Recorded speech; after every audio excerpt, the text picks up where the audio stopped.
Terima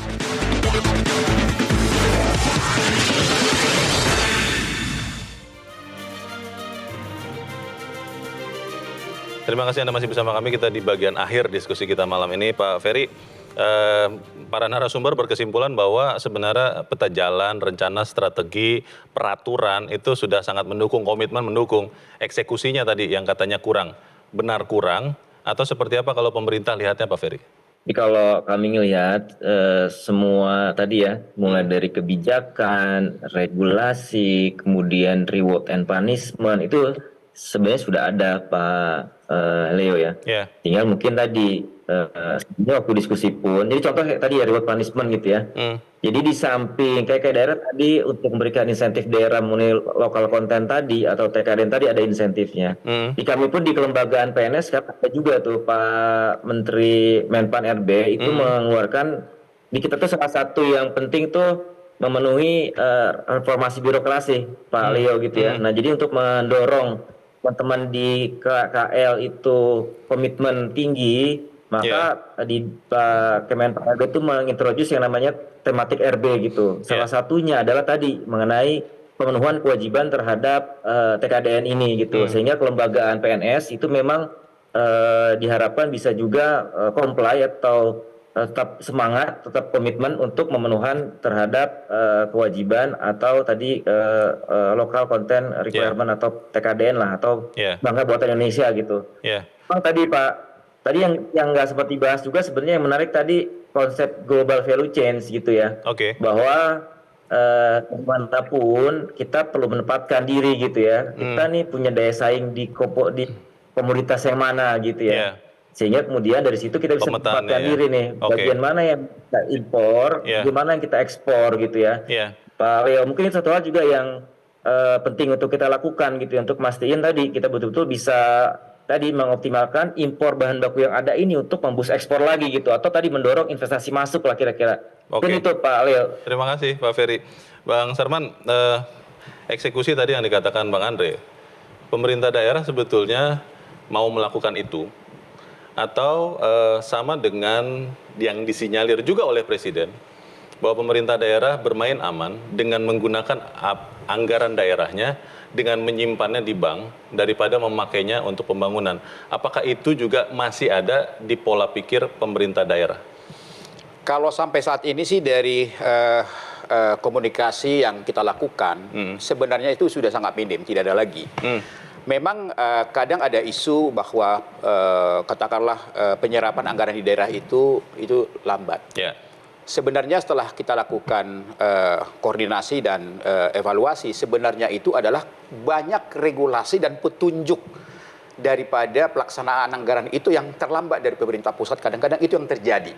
Nah, sehingga inisiatif kepala daerah ini serba salah. Nanti ambil langkah proaktif melanggar daripada aturan, nyata-nyata jadi temuan, jadi bermasalah dalam hal ini. Kekuningan begitu ya? Betul. Jadi memang kalau memang ingin cepat, juklaknya dari pemerintah pusat juga harus cepat. Kemudian yang kedua, bahwa memang dari pemerintah daerah, APKASI juga memang sangat berharap agar kiranya percepatan industrialisasi ini lebih didorong pemerintah.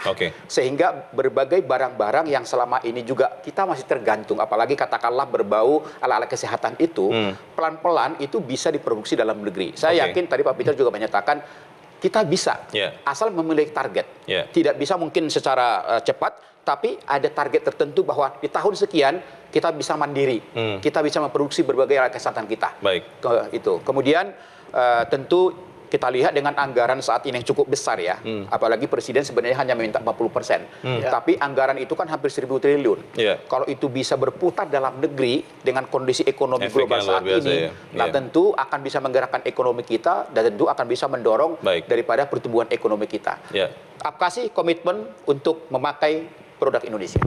Bang Andre, apa dong yang harus dilakukan? Anda kan jadinya jangan kemudian seperti Presiden yang kemudian sekedar gusar tapi tidak ada tindak lanjutnya atau tidak memastikan bahwa ada koreksi setelah kegusaran itu disampaikan. Apa yang bisa dilakukan termasuk juga untuk pemerintah daerah? Kalau kami di DPR pasti terus mengawasi. Contoh ya, di DPR itu 1-2 minggu ini kan kita lihat bagaimana Menteri Perdagangan melakukan razia soal thrifting. Impor pakaian bekas. Impor pakaian bekas. Iya. Itu kenapa? Karena 15 Maret rapat di DPR kami gas. Gitu loh.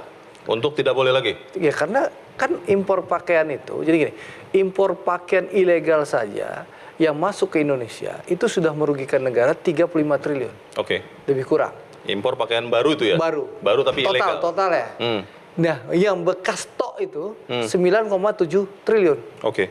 Dan itu kalau pemerintah serius mengantisipasi itu kita bisa cut, otomatis ada lapangan pekerjaan 500.000 orang. Yeah. Warga negara Indonesia bisa bekerja. Yeah. Nah, kenapa itu kita biarkan? Nah, karena itu kami di Komisi 6 menggunakan fungsi pengawasan kami, ingatkan Kementerian Perdagangan, karena sudah ada Permendak yang mengatur. Oke. Nah, setelah kami push Kemendak, barulah bergerak kan. Mulailah di Pekanbaru, mulai di Mojokerto dan di mana-mana. Kalau Kementerian Perindustrian bagaimana, Pak? Kalau Kementerian Perindustrian, ini kan poinnya adalah industri ini kan. Gara-gara menterinya siapa namanya Pak Ferry, sekarang udah geser ke Komisi 7. Maksudnya? Ya, dulu Kementerian Perindustrian itu di kami 2019-2020, makanya saya bisa awasi memaksa Menteri Perindustrian keluar. Counterpartnya ya maksudnya. Iya, ya. jadi dulu tapi kan sebagai anggota dewan boleh mengawasi ya, pemerintah. boleh dong. Kita awasi contohnya Kementerian Perindustrian. Kita ingatkan Kementerian Perindustrian soal impor kereta bekas dari Jepang. Oke. Ya. Terima kasih Bang Andre. Bu Sinta, kira-kira apa sebetulnya yang paling mungkin bisa dilakukan segera untuk benar-benar mengurangi mentalitas suka impor dan tidak mau kerja keras karena harus membangun industri, Bu Sinta? Ya, jadi memang kita mindset memang kita harus memang clear ya bahwa kita juga berani, tadi dikatakan pasti bisa kalau mau, kemampuan kita untuk bisa produksi dalam negeri. Jadi ini kita mesti melihat dari spektrumnya, sistemnya. Jadi berarti industri hulu maupun hilirisasi ini kan harus jalan. Jadi kita kembali lagi kepada investasi.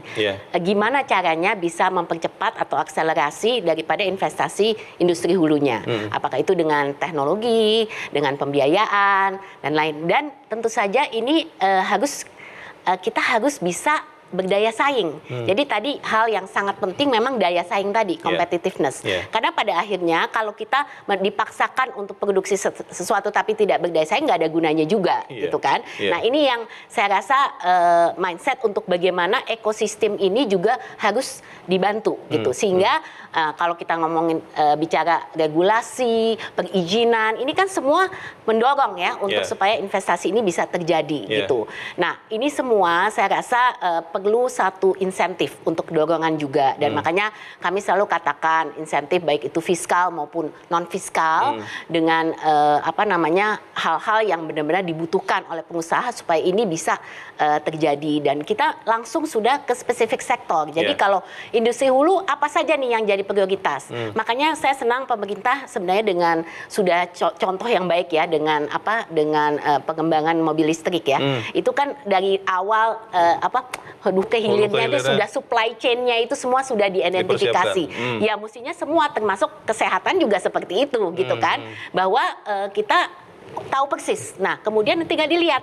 Sekarang pengusaha Indonesia atau pengusaha investasi dari investor dari luar mau ngambil di bagian yang mana gitu. Nah, ini harus semua dipetakan secara rinci. Jadi, apa yang dilakukan pemerintah untuk mobil listrik ini dilakukan juga untuk industri-industri yang lain. Nah, kalau ini cepat bisa dilakukan dengan tadi insentif dan ekosistem yang penuhi, makanya ini bisa berjalan. Gitu. Terima kasih Bu Sinta. Pak Peter, stick and carrot itu kan harus terus diberikan ya. Tadi Bu Sinta mengatakan ini sticknya terus atau kebanyakan stick carrotnya kurang. Tapi kalau untuk yang efektif Pak Peter untuk menurunkan mentalitas doyan impor ini apa Pak Peter? Nah, saya melihatnya bukan masalah stick and carrotnya. Oh, oke.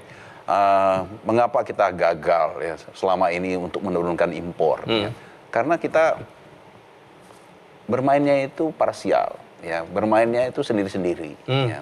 Kita tidak melakukan apa yang bahasa sederhananya tidak melakukan total football. Ya. Semua serang, semua lini, semua dari lini hulu, itu tengah sampai hilir. Memiliki concern yang sama, Iya. pemikiran yang sama, strategi yang sama, pemahaman strategi yang sama. Nah, ini yang perlu dibangun. Ya. Yang itu yang saya sebutkan, kita perlu strategi yang utuh dan penerapan strategi itu secara bersama-sama, secara sinergi. Ya. Terima kasih Pak Peter. Masalah bangga buatan Indonesia tentunya harus kita lihat ke diri kita masing-masing. Mungkin Anda pemirsa dan saya juga mulai melihat yang melekat di badan kita itu buatan mana. Jangan kemudian kita merasa bangga menggunakan merek-merek tertentu hanya karena buatan luar dan buatan Indonesia jadi tidak dilirik. Bangga buatan Indonesia bisa kita wujudkan kalau kita lakukan bersama-sama. Saya berterima kasih kepada Pak Ferry, kemudian juga kepada Bang Andre, Bang Sarman, Bu Sinta, dan Pak Peter. Dan itulah akhir dari Economic Challenges untuk malam ini. Saya Leonard Samosir, terima kasih. Selamat malam. Sampai jumpa.